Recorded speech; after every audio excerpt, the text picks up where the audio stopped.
Hi, I'm Lynn Morgan, your slipper-shod pastor. So where is a holy place for you? Where do you encounter the divine? Well, you may be saying, well, right where you're sitting, Lynn, right in that sanctuary. We're surrounded by the people of God and listening to the Word of God proclaimed and the sacraments enacted. There has been for me a place of meeting with the divine. And not being able to get here is in many ways, for a lot of folks I know, a real deprivation. But where else? Where else have you met the holy? I'm struck by this question because as we continue to look through that passage of Exodus that we've been working on, today we encounter the story of Moses in the tent of meeting. Now this is before the plans for the tabernacle are revealed to Moses, before there's any formal place of worship. When Moses needs to talk to God, Moses goes outside the encampment, pitches a little tent, and there he goes and meets with God. We're told that God meets with Moses face to face and talks to him as friend to friend, which you might know is kind of paradoxical because Moses has just come down from a mountain where God's incredible majesty and awesome transcendence has been just overwhelming. Fire and smoke and signs and portents. And now Moses is meeting God in this intimate friend-to-friend, face-to-face meeting. They don't seem to square up, and yet they do.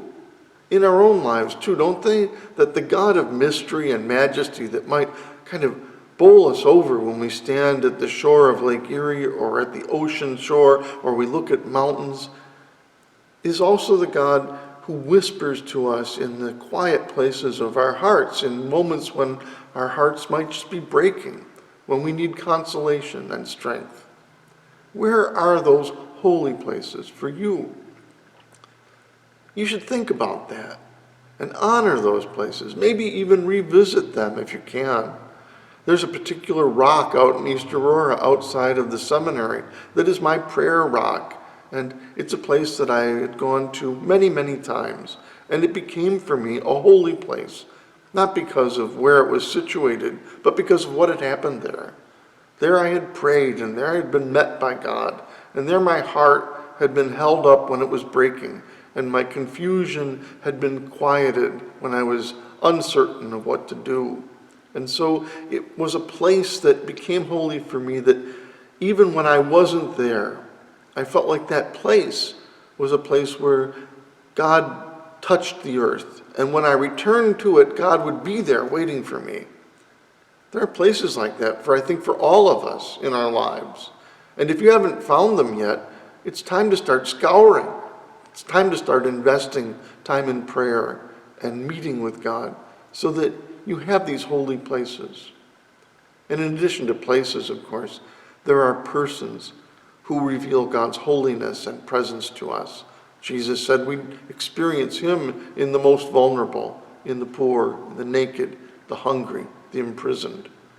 We know that we meet God wherever we are in a loving relationship. And so we find God in the bosom of our family, in our friends who love us in spite of our many failings. These are holy places in our lives. They are temples that are underneath our feet and surround us at all times.